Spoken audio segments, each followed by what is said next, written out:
Dede Ayew, Andre Dede Ayew, the captain of the Black Stars, and his brother Jordan Ayew. Charlie, in recent times, he's not had a lot of good favor from Ghanaian football fans and pundits alike, and some of which I think is valid, some also I think is a bit misplaced. I think they both have their uses, but let's look at two sides of the argument. Okay, let's start off with Jordan Ayew.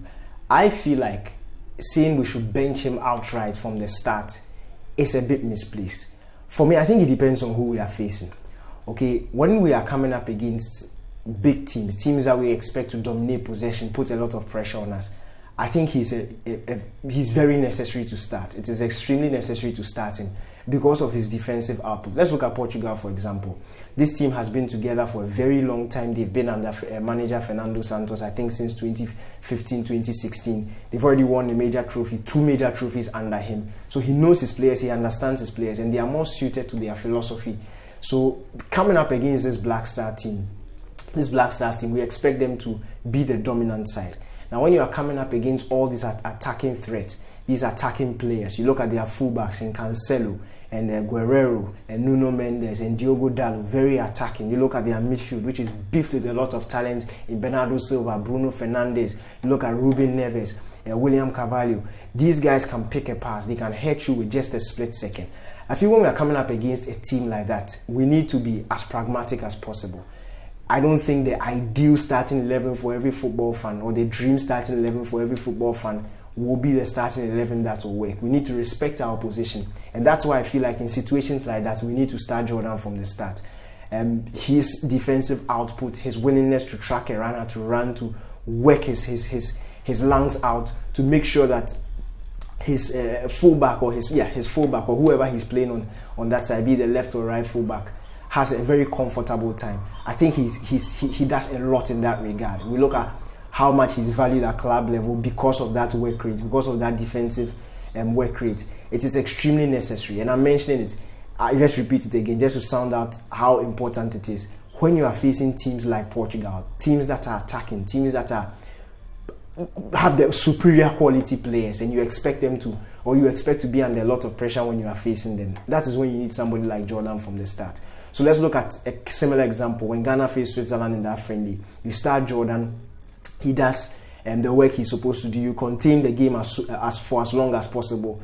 When you start feeling like you have a moment, and then you take him off, you bring someone more attacking, and then you take the game to the opposition. And I think it makes sense in that regard.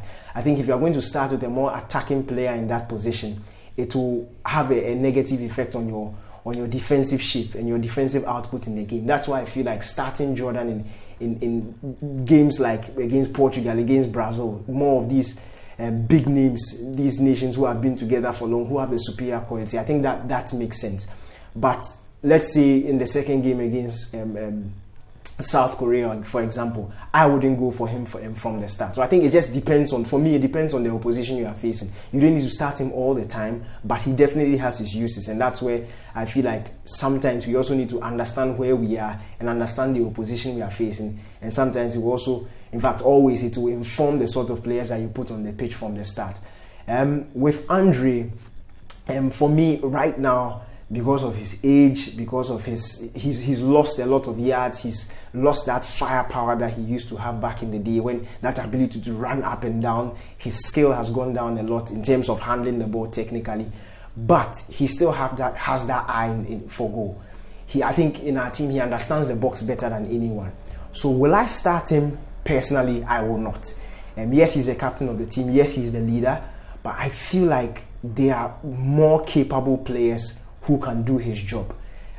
We are in an age of football where running is extremely important. Your ability to press, to track your runner, put in defensive,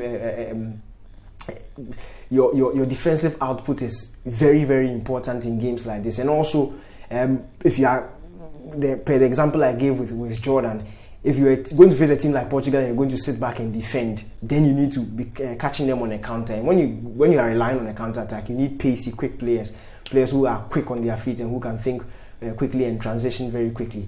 And Andre, with his current state, cannot necessarily give you that. I think Andre Ayew is now, with all the experience he's gathered, with the understanding of the box that I mentioned earlier, I think he's more suited coming off the bench, reading the game from the bench, coming off the bench, and then making those insightful runs into the box and punishing the opposition. I think that is where he suits best. When Ghana is chasing a game, he's a perfect player to bring on the box, bring on from the bench, stick him in the box there, and you just know that he will get a chance or two and he'll punish the opposition. So for me, as it stands right now, I don't think starting Andre Ayew is a good idea across. But look, he's been Ghana's top scorer for the last 2-3 years. That is his strength, his ability to find the back of the net. But in the current demands of modern day football, I don't think his body will allow him to do it as well as some of the guys who are on the bench.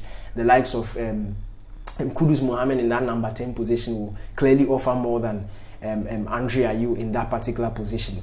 And also, yes, someone may argue about Andre Ayew's defensive responsibility and his defensive output in that number 10 position. Kudus is a sort of player who you can instruct to do that and make sure that he does that, and he will do that. It's not like it's not beyond him to be able to press and track a runner. It's not beyond him. He has it in his skill sets to be able to do that. So I'm just saying that in the positions where Andre Ayew will thrive best from the start, I just feel like there are better players on the bench who can in the squad who can offer a bit more for us, both defensively and offensively also. So me, with Jordan, I think that it depends on who you are facing. If you are facing a superior opposition, I will start Jordan to be able to contain the game. Then as and when the game goes on, when we have moments in it, when we start to feel like we've contained it long enough and we can go for it, then you take him off and bring a more attacking player. But for Andre and the captain, I will keep him on the bench. When we are chasing a game, then you bring him on. Even when you have a lead and you want to